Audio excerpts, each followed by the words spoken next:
আসসালামু আলাইকুম।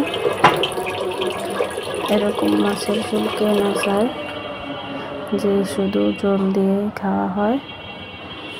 চলুন শুরু করা যাক। এখানে আমি নিয়েছি কাঁচামরিচ, পেঁয়াজ, রসুন, ধনিয়া পাতা আর টমেটো 5-6টা।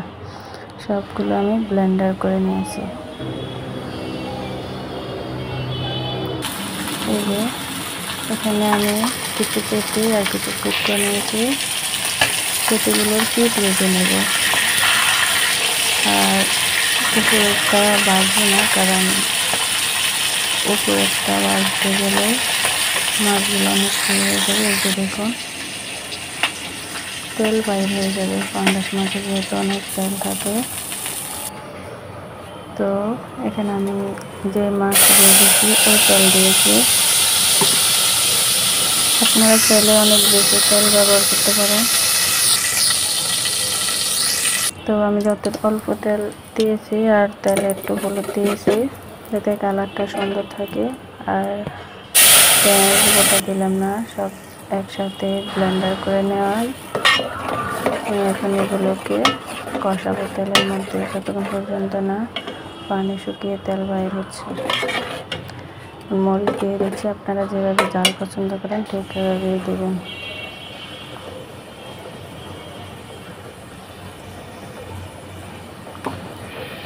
এই যে বলক চলে আসছে, আর লবণটা দিতে প্রথমে মনে নেই, তো এখন লবণটা দিয়ে দিচ্ছি।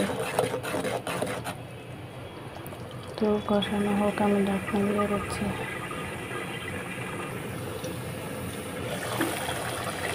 কষানো হতে হতে আপনারা আমাকে একটা সাবস্ক্রাইব করুন, লাইক করুন, কমেন্ট করুন কেমন হয়েছে। আমার একটা খুশি আছে। তো এই যে দেখুন অনেকটা শুকিয়ে গেছে। মাছগুলো দিয়ে দিব এখন।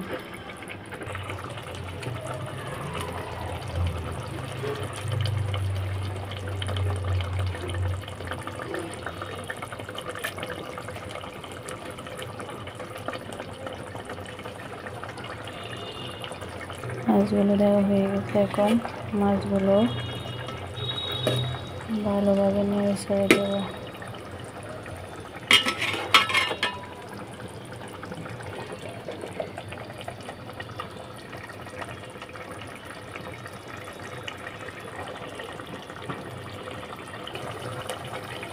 এই যে মাছগুলো কষানো হতেছে, নেড়ে ছেড়ে দিই, বারবার ঢাকনা উঠিয়ে নামিয়ে। আমি সময় বলছি না, আপনারা আপনাদের যতটুকু সময় লাগে আগুনের উপর নির্ভর করে আপনারা পাকাবেন। যে অনেকটা আমি আরও কষিয়ে শুকিয়ে নিয়েছি। এখন একটু পানি দেব যাতে একটু পাতলা থাকে। আপনারা চাইলে পানি দিতেও পারেন, আবার নাও দিতে পারেন, একেবারে শুকিয়ে নিতে পারেন। আমি 5 মিনিটের মধ্যে রান্না করব।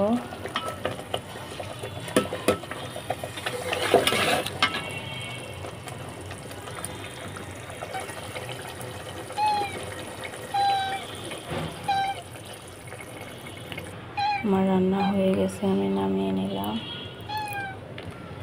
আর এই যে দেখুন কতটা ঘন হয়েছে ঝোল। গরম ভাতের সাথে খেতে অনেকটা মজা। আমি তো অনেকটা মজা পেয়েছি।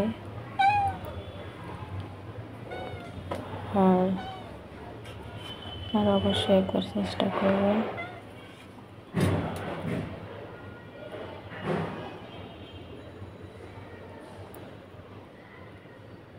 আল্লাহ হাফিজ। আসসালামু আলাইকুম।